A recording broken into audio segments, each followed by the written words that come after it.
Ibi ni bimwe mu byo twamenya ku gitabo cya Hoseya, bimwe mu byo twamenya ku gitabo cya Hoseya. Sasa igitabo cya Hoseya cyanditswe na Hoseya, uwo yita ngo ni mwene Bari, mwene Beri.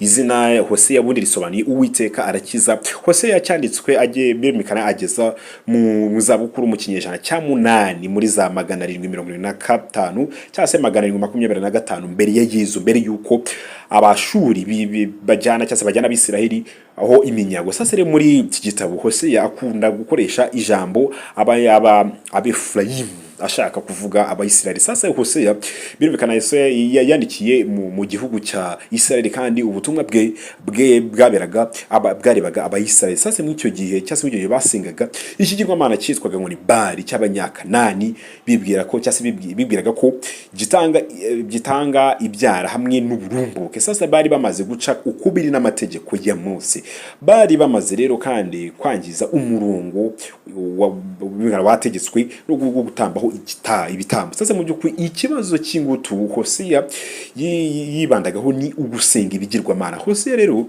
birumvikana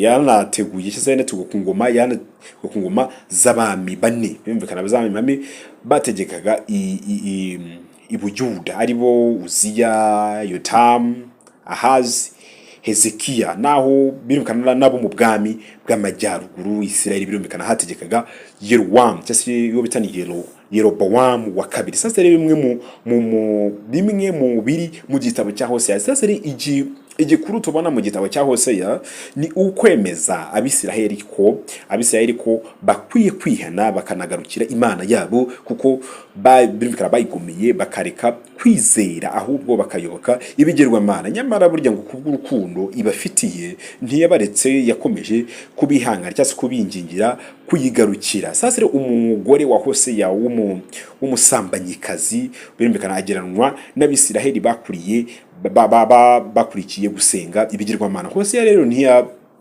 ntiyarakwiriye kumureka nk'uko Imana itaretse Abayisiraheli. Sasa rero iki gitabo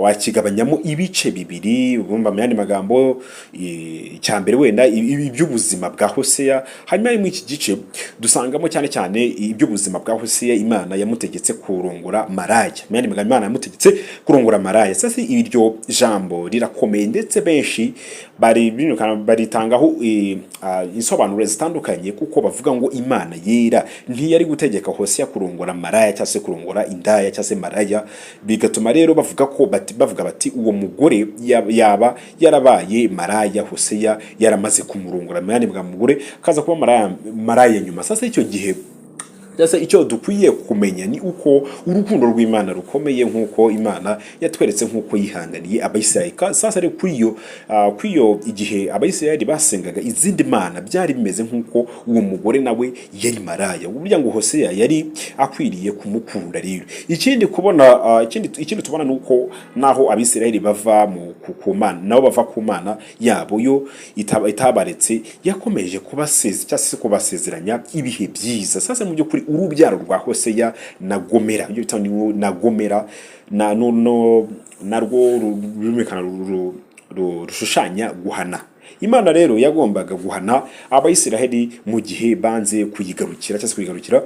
Birumvikana rugashushanya kandi imbabazi z'Imana, birumvikana imbabazi z'Imana ibagirira. Sasa rero abo ni birumvikana harimo bitoni Yezereli, hakamo bitoni Loruhama, hakazamo bisobanuye ngo nta mpuhwe. Bitoni Loruhama rero bisobanuye ngo si ubwoko bwanjye, ariko muri kumva hano. Sasa mu by'ukuri rero mu gice cya kabiri dusomamo amagambo ya Hoseya yibinukana yahanuriye Abisiraheli aribo Befurayimu.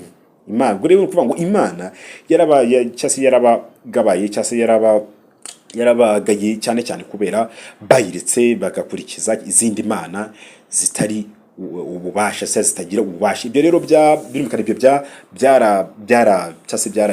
byarayibabaje cyane, ariko ntigeze ibareka mu magambo. Rero Hoseya yahawe n'Imana ngo ayagezeho ni magambo ntibagiwe kubamenyesha yuko ibakunda. Rero burya ngo Imana yavuze aya magambo kandi izi ibikorwa bya Efurayimu, yari izi ubujura bwabo, ubwicanyi, ubwikunde, uburyarya kandi n'ibinyoma birumvikana. Sasa mu by'ukuri naho Imana yari izi izi ngeso z'Abisirayeli, yamenye magambo yarenzagaho ikabakunda, mu yandi magambo ntiyabarimburaga, yarabarenzaho ikabakunda. Sasa mu iki gihe cyase mu iki gice kandi Hosiya yibasira abategetsi b'ibihugu, abami birumvikana bashyizweho badakurikije ubushake bw'Imana. Uzi ko burya ngo nabo abami baho yehehe. Sasa mu by'ukuri yongera kuvuga kandi ku batambyi ko babaye injiji bagakunda impiya, bakayobora cyangwa se bakayobora ubwoko bwayo mu rwobo. Babona bo baraharaha nabo ko bahari beze cyane. Sasa bo bita Hoseya yarwanije kandi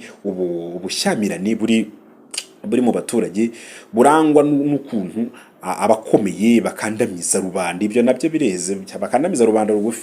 Sasa mu by'ukuri umwanzuro sasa rero reka tuye ku mwanzuro. Burya ngo igitabo cya Hoseya kitwigisha ibintu bitatu bikomeye ku Mana. Ikintu cya mbere, Imana idukunda urukundo rutatuma itureka. Sasa mu by'ukuri icya kabiri rero, ibyaha byacu ntibidutandukanya nayo, ntago ishobora kubyihanganira ngo irekeraho.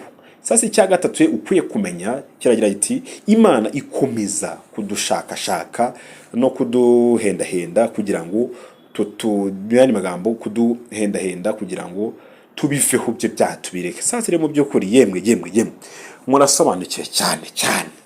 Yemwe reka duhura ubutaha rero, ndabakunda cyane.